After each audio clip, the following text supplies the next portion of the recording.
Hey guys, and welcome back to another episode of Sailing with the Jameses. After squeezing out every last moment from an amazing anchorage, we are up and departing before sunrise. Today we're racing wind, dodging squalls, and lining ourselves up for one of Australia's most exciting channel passages.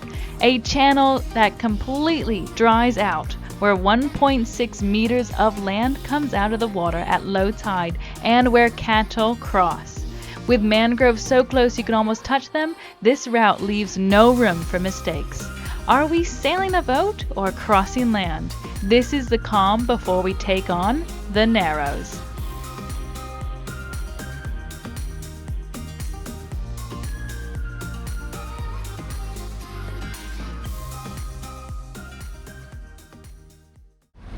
I was just inside making some lunch and Sam came out to show me our iPad. We've got a chart plotter and then we also use our iPad. But and we know where we are right now. We're in the Keppels. We've been here plenty of times before. Plus we have like the redundancy of the chart plotter. We've got two like redundancies. But our iPad we think is maybe it's coming up to 7-8 years old or something. I don't know. We might have clonked it a bit or shit, I don't know, but the GPS might not be working too much. It was like showing us in a different position way over there in the bay, and the vector was working and everything. It's quite weird, isn't it? It is weird, and what's going to make it interesting is that we're relying on the iPad to go up the Narrows, which is going to be a very tight passage. I've been told, I've never done it, but I've been told you can almost touch the mangroves. We'll show you if you can. We'll go across and see if we can grab some, but yeah, and that's what we're using to get up there. That's the one that has the current chart for up there, so yeah, we'll see how that goes. We could have a pretty exciting video. Yeah, so what's basically happened is it was just showing us enough spot. If it does ever fall out, it normally just stays still and sort of like freezes, so we know that it's frozen. But it's been showing the vector and everything. But we're clearly past that bay, and then all of a sudden it just like jumped. And it made us jump. So what a vector is it's a calculated path that we're taking. That's the vector. So you'll have the ship's head tipping one line, and then your vector line is your course over ground. So taking into account your wind, tide, set and drift, and that's what the vector is. And you can make the vector line bigger or shorter depending on what the distance is you want to do it. And when that's working, it usually means it's performing okay and showing us a position that it's going, this is your predicted path, here we are, that's your ship's head in relation to it, and off we go. And yeah, so we just assumed it was working, and lucky we did the sensible thing and looked out the window because it wasn't working. And yeah, and now it's gonna make for a very interesting trip up the Narrows. We could have a very interesting trip up the Narrows, yeah. But yeah, we think maybe the iPad's getting old and maybe the little GPS like antenna thingy in it, I don't know what it is, but like maybe the GPS thing been dropped a few times over the years, put in bags, brought all over the places, and maybe it's been damaged or something. It works really well most of the time. Makes life interesting some of the time. Yeah. Drop it there. Nothing.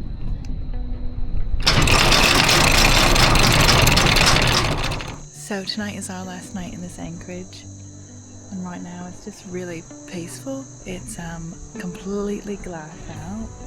There's no other boats like near us, and we've had dinner, watching the sunset, which I'll just come up right now.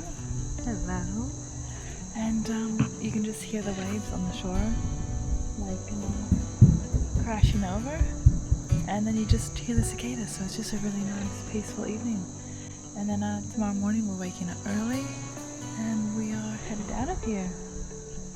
And it's a really nice way to close out this anchorage. Really, really nice and peaceful. You can hear birds calling over. And we also have a full moon, which is really cool.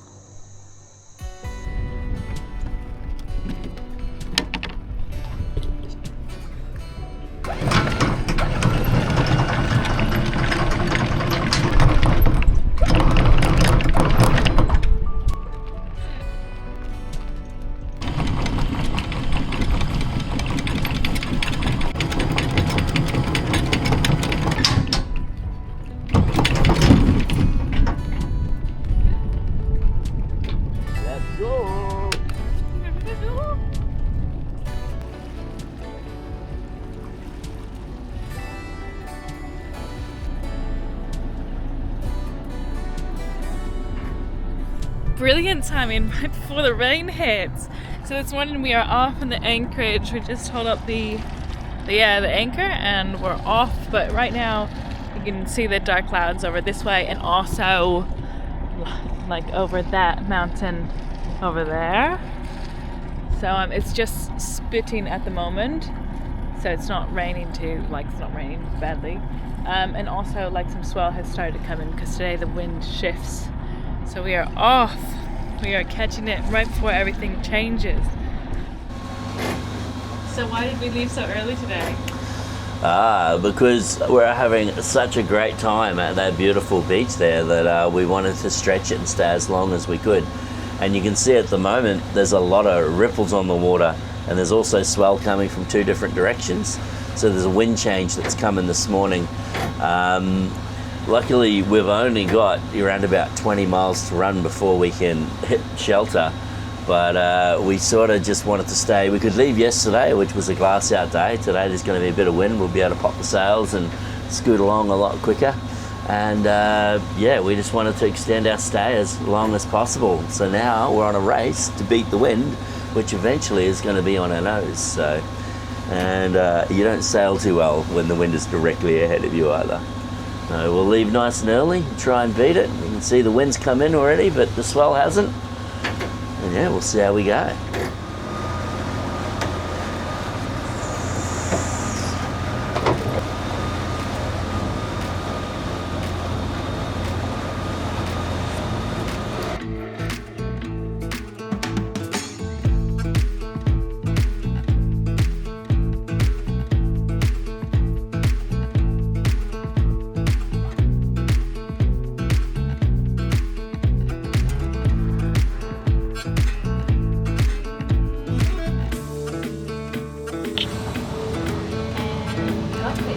Thank you very much.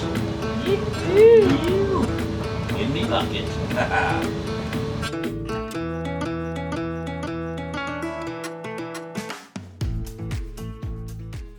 So the sea state's changed a bit. We've got a lot more swell going on right now. It's made making coffee very interesting, and I've had to lock all the doors in the galley just to make sure nothing comes flying out. Feeding and watering the family is always more like a sports activity, more like a challenge on these days, just sort of getting your balance in the galley, trying to make sure that nothing's flying over, just because we've got some side beam happening and ends moving back and forth. Just makes it a bit more of a challenge in there. Yeah, something that's interesting today is that we're going to be going past what's called a pink zone. So here on the east coast we have the Great Barrier Reef, and then there's these things called like green zones where you're not allowed to take fish, but you're allowed to go for like pleasure and snorkeling and diving. And then there's all sorts of like yellow zones, and then there's also things called pink zones. So I don't think that we've taken you guys past the pink zone before. A pink zone is an absolute no-go area.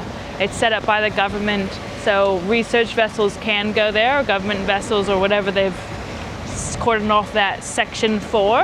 But absolutely no recreational vessels or commercial vessels or anything are allowed to go actually in the pink zone. So we can't even go like sail through it, you can't motor through it, you can't do, it's an absolute no-go. Pink is no go. Green zone is totally fine, and it's normally like really beautiful in green zones because they promote like fish health, and it's just like no fishing and stuff. And then you've got your normal zones where you can fish, you can spearfish. But yeah, first time going past a pink zone with you guys. So that's just right up ahead. We've also got some squalls in the distance. There's a squall over there, and the front line in front of us is just, we've got rain showers. So Sam's just put in the rain catcher. You opened up the rain catcher, didn't you? Yeah. Yeah, Sam's put the rain catcher in on this side because this is the side we're running low on. So that's it, the whole roof catches rain, and then it goes to that black tube, and it's already set up into the rainwater tank, and all the decks are clean and everything. So, so it just can rain and come straight in, which is great.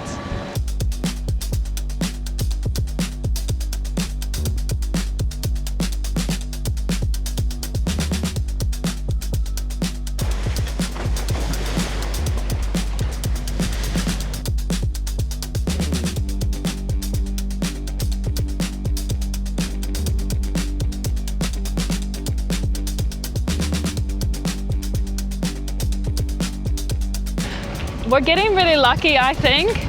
Like the sea state has picked up quite a bit. We've got a lot more whitecaps now, but the sky has sort of parted for us. So like we've got a squall over to the right, we've got a squall over here and a squall over here, where before the whole sky in front of us was like completely black, and now like as we're getting closer, like sort of just parted and we're sort of going straight into lightness, like there's no squalls. And we're also coming up to the pink zone, it's just in front of us. So it's called Peak Island or Second Lump. I love the name, Second Lump. But that's the name of it. That's the one we're gonna avoid, and we're just gonna go around the pink zone.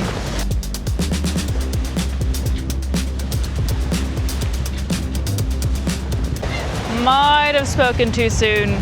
We've got a squall shifting in front of us.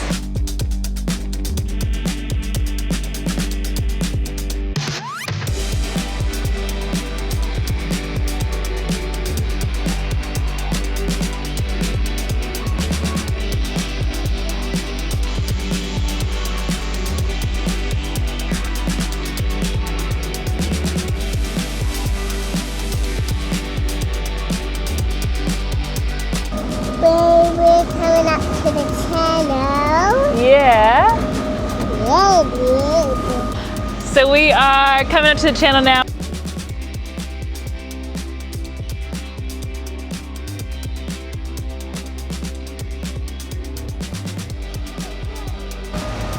Where are we going? You said we're going to the down. Okay.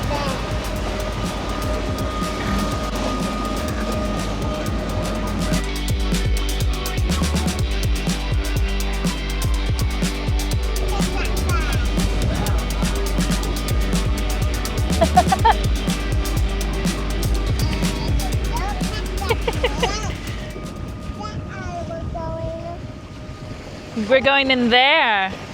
Come on, Mommy. Come on.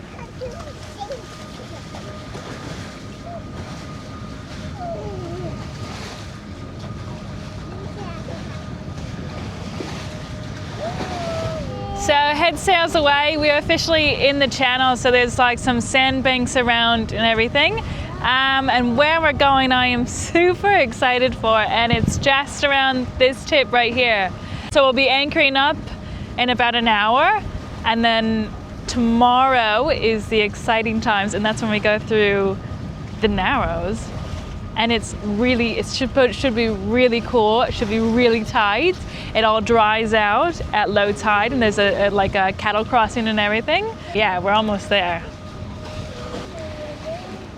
There's a log. Do you see the log in the water just over there? Right there. There's a log. And there's a lighthouse. Do you see the lighthouse just behind the trees? Yeah. Dad! There's a lighthouse on the tree!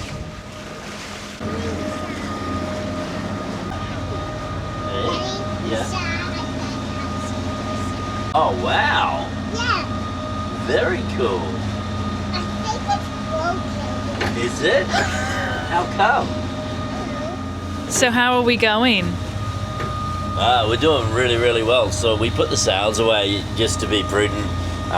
We haven't been up here before, and that you never know if the banks have changed or how accurate everything is. I'm pretty sure everything's accurate, but just in case, we put them away. I don't know if you remember last time, we have run this aground unintentionally once, and we had the sails up. And so I'm not doing that again. But yeah. One of my favourite things is though on one engine, not dialed up too much, we're doing, well, it's slackened off now, where we're doing over 7 knots against the wind. Straight up wind, which for a catamaran is very, very good. We sail on one engine at about 6.5 knots, but any kind of headwind slows us down tremendously. And generally speaking, even if it gets up close to 10 knots, we usually have to start the second engine if we want to make decent headway. So yeah, to be able to be doing this, you know, against about 8 or 9 knots, nearly 10 knots, which would be our point when we would be flashing up the second engine, because we'd be down to about 5. We're still doing great speed, so very happy. Saving money. Yoo-hoo! Yeah! Yeah, and how's your visibility? It's amazing. Really, really good. So yeah, you can see really, really well. Which will become really handy when we get to the tight areas where there's quite a few nav aids that'll be leading the way. Our iPad isn't the most trusty source, so we'll definitely be looking out the window rather than looking at that. It hasn't acted up so far. No, it's very talented though. It'll act up when we need it. That's a bit negative, I don't know. I think it's when we get near cities and that it doesn't have very good GPS receptors in it, and so therefore if the signal gets weaker it doesn't receive it the same. She's getting old. Yeah, so it's only when we get around populated areas, which is generally when we are going into tighter areas. But it's pretty neat. It looks like there's a fishing shack over there. Let's go check out this fishing shack. There's a full-on house. Yeah. Wow, can you guys see that? Yeah. There's a full-on house over there and a lighthouse just here. This is really neat. This is quite spectacular. Quite neat. There's a water tank sitting on the roof. So that must be his water pressure, you know what I mean? So he doesn't have to run a water pump all the time. Yeah. The other house has a new roof on it. They look really nice. Wow, the inlet's beautiful, isn't it? Oh, the beautiful garden.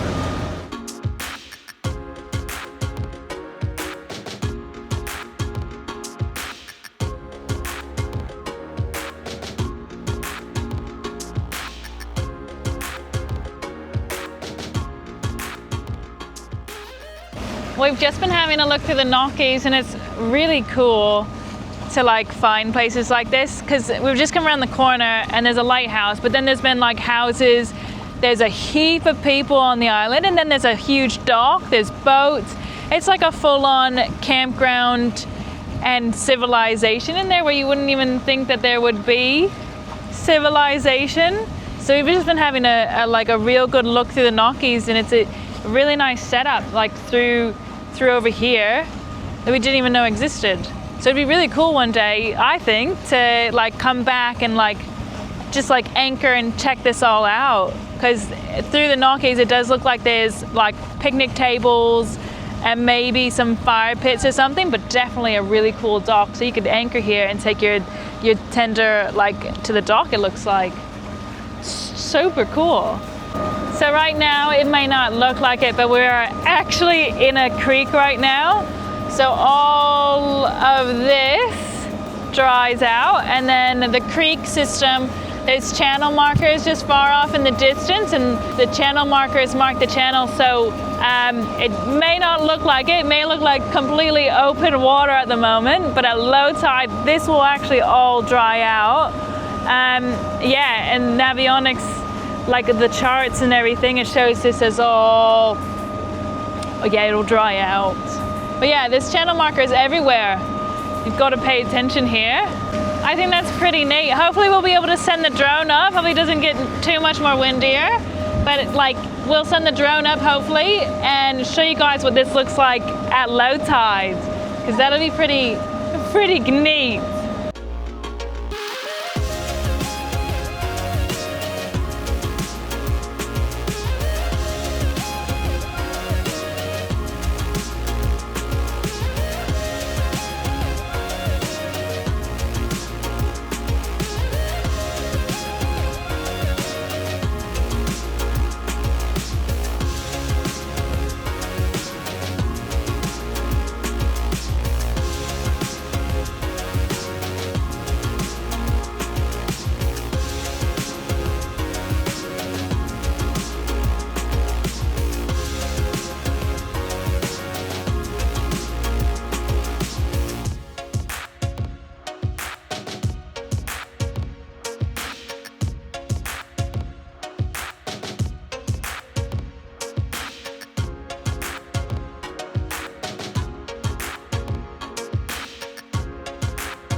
We've slowed down, we've gone out of the channel, and now we are about to drop the anchor.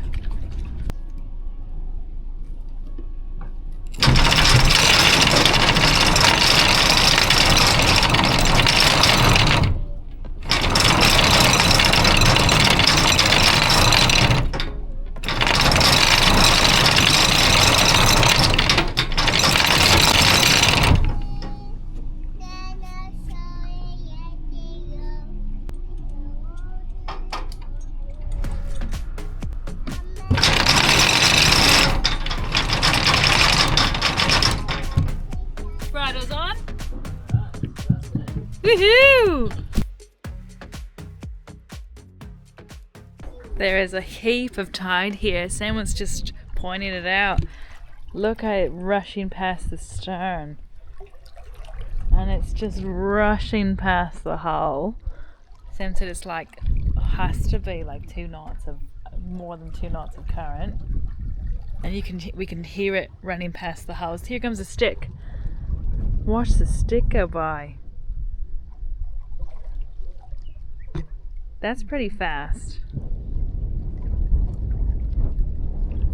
Definitely don't want to accidentally fall in here. You'll be way out within seconds. That's pretty fast.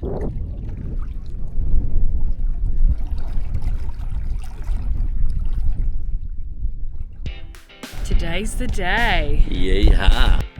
Oh, we're so close. So close. Literally so close to that marker. It's cattle crossing, so when this dries out, like Sam said before, it's below, like, so 1.6 meters of land comes out of water. With the tide.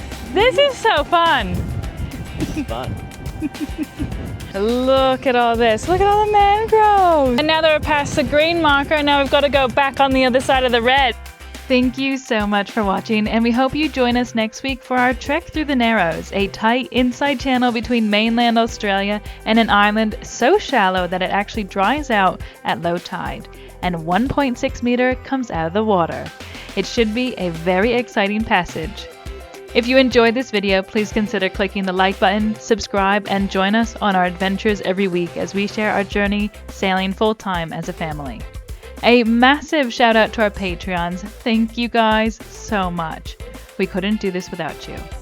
If you are interested in joining the J Crew and supporting us making videos and content, plus you get some awesome perks like early access to videos, consider becoming either a member on YouTube or joining the J Crew on Patreon. The links are in the description box below, and tiers start at just $2 a month. Thank you so much again for watching, and we will see you all next week. Bye everyone.